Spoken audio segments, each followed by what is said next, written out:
Black hole का टकराव, रहस्यमयी घटनाएं और संभावनाएं। दोस्तों, आज हम ब्रह्मांड के सबसे रहस्यमयी और पावरफुल चीज ब्लैक होल के बारे में बात करेंगे। और सिर्फ ब्लैक होल की ही नहीं, बल्कि उस अनबिलीवेबल घटना के बारे में जब दो ब्लैक होल आपस में टकराते हैं। यह एक ऐसी घटना है जो स्पेस और टाइम को हिला देती है, ग्रेविटी वेव्स ब्रह्मांड में दूर दूर तक भेजती है। सोचो, इतनी ज्यादा पावर, इतनी ज्यादा एनर्जी एक ही जगह, सोच के ही दिमाग घूम जाता है ना? साइंटिस्ट ने इन टकरावों के बारे में बहुत कुछ पता लगा लिया है, लेकिन अभी भी बहुत कुछ ऐसा है जो रहस्य है। इस वीडियो में हम इन टकरावों के बारे में जानेंगे, इनके कारण और रिजल्ट समझेंगे और देखेंगे कि ये घटनाएं ब्रह्मांड के बारे में हमारी समझ कैसे बदल रही हैं।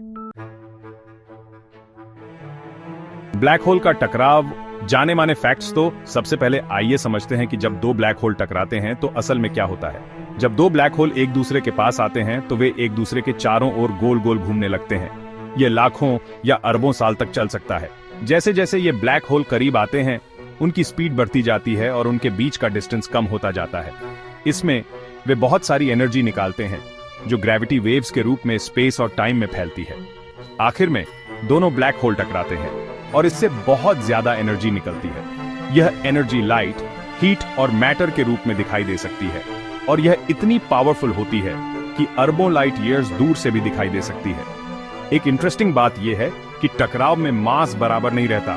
नए ब्लैक होल का मास दोनों पुराने ब्लैक होल के मास से थोड़ा कम होता है। यह ग्रेविटी वेव्स की एनर्जी के कारण होता है। ब्लैक होल का टकराना ब्रह्मांड की सबसे पावरफुल घटनाओं में से एक है और यह हमें स्पेस, टाइम और ग्रेविटी के बारे में समझने में मदद करती है। गुरुत्वाकर्षण तरंगों का निर्माण। अब चलो ग्रेविटी वेव्स के बारे में थोड़ा और जानते हैं। क्या आप सोच सकते हैं कि स्पेस और टाइम, जिन्हें हम फिक्स्ड मानते हैं, असल में लहरों की तरह हिल सकते हैं? अजीब लग सकता है, पर सच है। जब बड़ी चीजें जैसे ब्लैक होल स्पेस टाइम में मूव करती हैं, तो वे अपने आसपास हलचल पैदा करते हैं, जैसे तालाब में पत्थर फेंकने से लहरें बनती हैं। ये ग्रेविटी वेव्स लाइट की स्पीड से चलती हैं और एनर्जी लेकर जाती है। जब ये वेव्स पृथ्वी के डिटेक्टर्स से टकराती हैं, तो वे उनमें कंपन पैदा करती हैं, जिससे साइंटिस्ट को इनका पता चलता है। 2015 में LIGO laser interferometer gravitational wave observatory ने पहली बार ग्रेविटी वेव्स देखी जो दो ब्लैक होल के टकराने से बनी थीं। ये एक बड़ी डिस्कवरी थी जिसने आइंस्टाइन की थ्योरी को सही साबित किया और ब्रह्मांड को देखने का नया तरीका दिया। ग्रेविटी वेव्स से scientists black hole, neutron stars और सुपरनोवा के बारे में और जान सकते हैं। यह एस्ट्रोनॉमी में एक नए जमाने की शुरुआत है, जहां हम ब्रह्मांड को लाइट के साथ साथ ग्रेविटी से भी देख सकते हैं। संलयन और सुपरमेसिव ब्लैक होल का निर्माण। अब जब दो ब्लैक होल टकराते हैं तो वे खत्म नहीं होते। उनके टकराने से एक नया और भी बड़ा ब्लैक होल बनता है। इसे मर्जर कहते हैं। सोचो, दो विशाल चीजें जिनका ग्रेविटी इतना स्ट्रांग है कि लाइट भी नहीं बच सकती, एक हो रही हैं। यह नया ब्लैक होल दोनों पुराने ब्लैक होल के मैस को मिलाकर बनता है, लेकिन जैसा हमने पहले बात की, कुछ मैस एनर्जी में बदल जाता है और ग्रेविटी वेव्स बन जाता है। यह merger super massive black holes बनाने में इंपॉर्टेंट है। ये बहुत बड़े ब्लैक होल ज्यादातर गैलेक्सीज के बीच में होते हैं और माना जाता है कि ये छोटे ब्लैक होल के बार बार टकराने से बने हैं। सुपर मैसिव ब्लैक होल्स अपनी गैलेक्सी के ग्रोथ और स्ट्रक्चर को अफेक्ट करते हैं। वे स्टार्स के बनने को कंट्रोल करते हैं और गैलेक्सीज के टकराव में इंपॉर्टेंट रोल निभाते हैं। इसलिए ब्लैक होल का मर्जर न सिर्फ एक इंटरेस्टिंग घटना है, बल्कि ब्रह्मांड के ग्रोथ और स्ट्रक्चर को समझने के लिए भी जरूरी है। तो क्या ब्लैक होल का टकराव हमेशा अंधेरे में होता है? जरूरी नहीं। हालांकि ब्लैक होल लाइट नहीं निकालते, लेकिन उनके आसपास का मैटर लाइट का शो दिखा सकता है। जब दो ब्लैक होल टकराते हैं तो उनके आसपास की गैस और डस्ट बहुत ज्यादा गर्म हो जाती है। ये गर्म मैटर लाइट के अलग अलग कलर्स में चमकता है, जिससे एक बहुत तेज धमाका होता है जिसे किलोनोवा कहते हैं। किलोनोवा सुपरनोवा से भी ज्यादा ब्राइट हो सकते हैं, जो स्टार्स के खत्म होने पर होते हैं। ये ब्रह्मांड की सबसे पावरफुल और ब्राइट घटनाओं में से हैं और ये साइंटिस्ट को टकराव के बारे में जरूरी इंफॉर्मेशन देते हैं। किलोनोवा से हमें हैवी एलिमेंट्स के बनने के बारे में भी पता चलता है। माना जाता है कि सोना, प्लैटिनम और यूरेनियम जैसे हैवी एलिमेंट्स किलोनोवा में बनते हैं जब न्यूट्रॉन स्टार्स टकराते हैं। इसलिए भले ही ब्लैक होल खुद इनविजिबल हों, लेकिन उनके टकराव से ब्रह्मांड में लाइट और एनर्जी का अमेजिंग शो हो सकता है। चलो अब साइंस फिक्शन की दुनिया में चलते हैं और एक ऐसी पॉसिबिलिटी के बारे में सोचते हैं जो दिमाग घुमा देती है। क्या ब्लैक होल के टकराने से वर्म होल बन सकते हैं?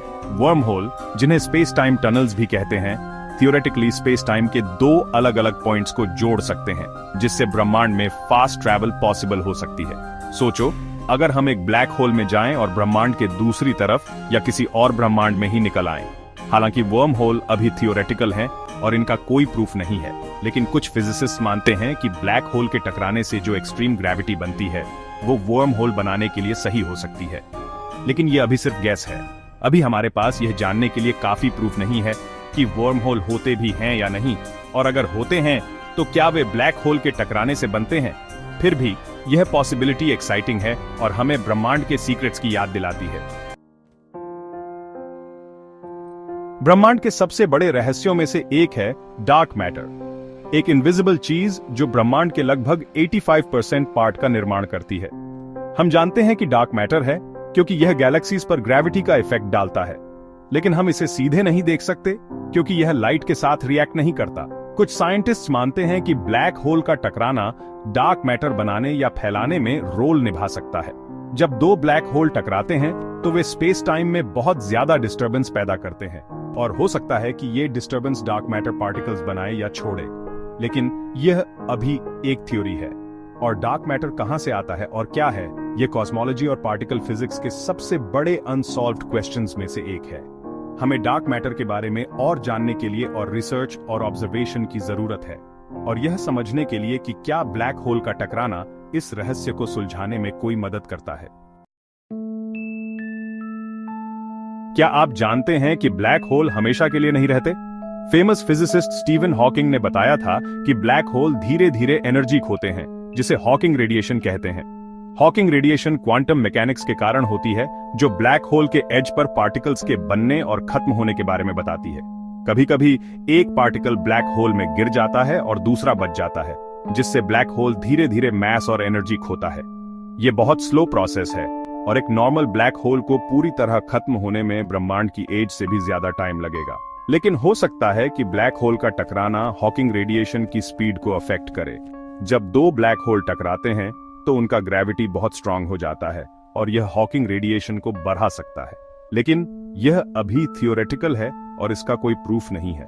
हॉकिंग रेडिएशन ब्लैक होल के बारे में हमारी समझ का एक इंपॉर्टेंट पार्ट है, और यह दिखाता है कि ये रहस्यमयी चीजें भी समय के साथ खत्म हो सकती हैं। क्या हमारा ब्रह्मांड उतना ही बड़ा है जितना हम सोचते हैं, या क्या ऐसे हिडन डायमेंशंस हैं जिनके बारे में हम नहीं जानते? कुछ फिजिक्स थ्योरीज जैसे स्ट्रिंग थ्योरी बताती हैं कि हमारे 4 डायमेंशंस, 3 स्पेस डायमेंशंस और 1 टाइम डायमेंशन के अलावा और भी डायमेंशंस हो सकते हैं। ये एक्स्ट्रा डायमेंशंस हमें दिखाई नहीं देते क्योंकि वे बहुत छोटे हैं या क्योंकि वे हमारे ब्रह्मांड के साथ अलग तरह से रिएक्ट करते हैं।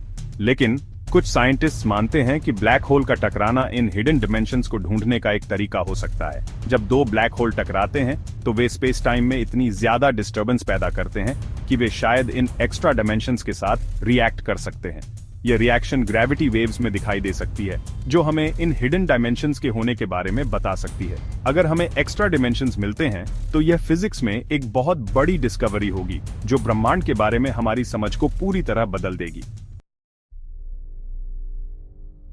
ब्लैक होल के सेंटर में सिंगुलैरिटी होती है, जो एक ऐसा पॉइंट है जहां डेंसिटी और ग्रेविटी इन्फिनिट हो जाते हैं।